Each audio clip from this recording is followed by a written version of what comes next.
हो रहा है, उस पर क्या कहना है? प्रधानमंत्री अमेरिका गए, हम भी चाहते हैं कि भारत और अमेरिका के ताल्लुकात में और अच्छा और मजबूत हों, अच्छे हों, और भारत अमेरिका के ताल्लुकात में बेहतरी के लिए H1 जो हमारे वीजा है स्टूडेंट का वो ज्यादा रुका हुआ है, वो जल्दी हल हो।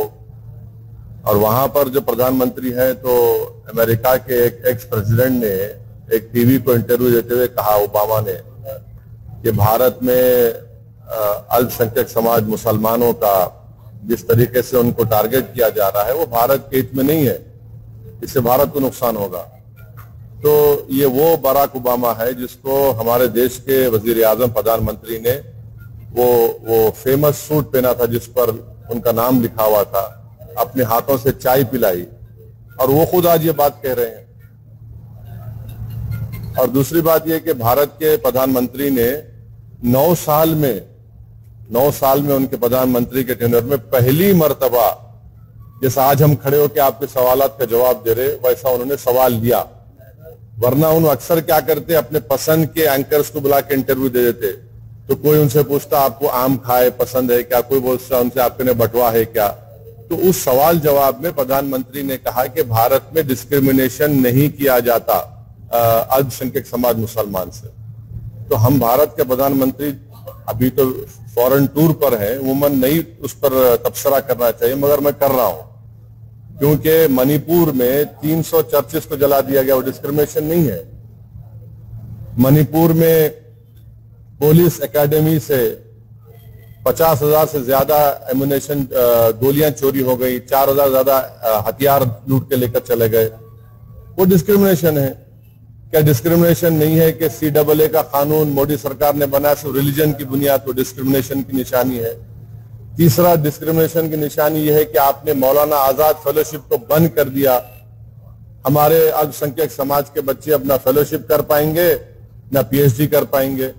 आपने प्री मैट्रिक स्कॉलरशिप को रिस्ट्रिक्ट कर दिया, और गौ रक्षक जिसको चाहे पकड़ते हैं, जिसको चाहे मार देते हैं, वो डिस्क्रिमिनेशन नहीं है क्या? ये डिस्क्रिमिनेशन है यहां पर।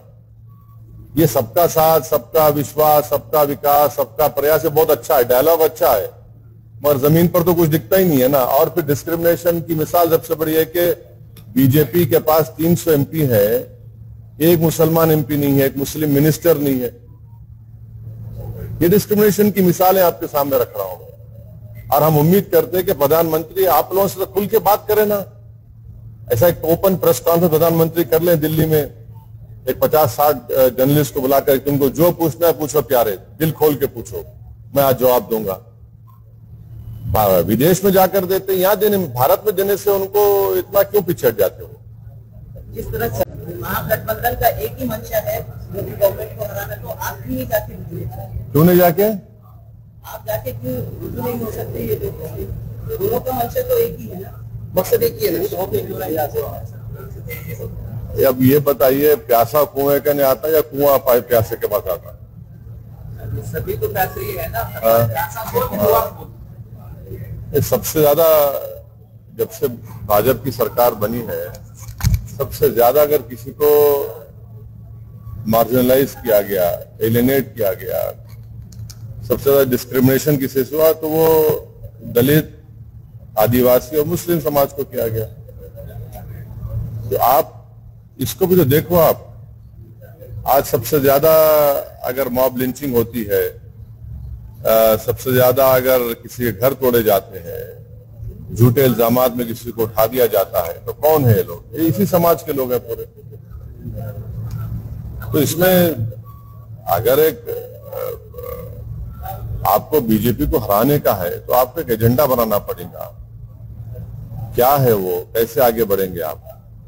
सवाल मेरा नहीं है ना, सवाल असदुद्दीन ओवैसी का नहीं है। सवाल ये है कि आप इन चीजों पर गौर करो। आप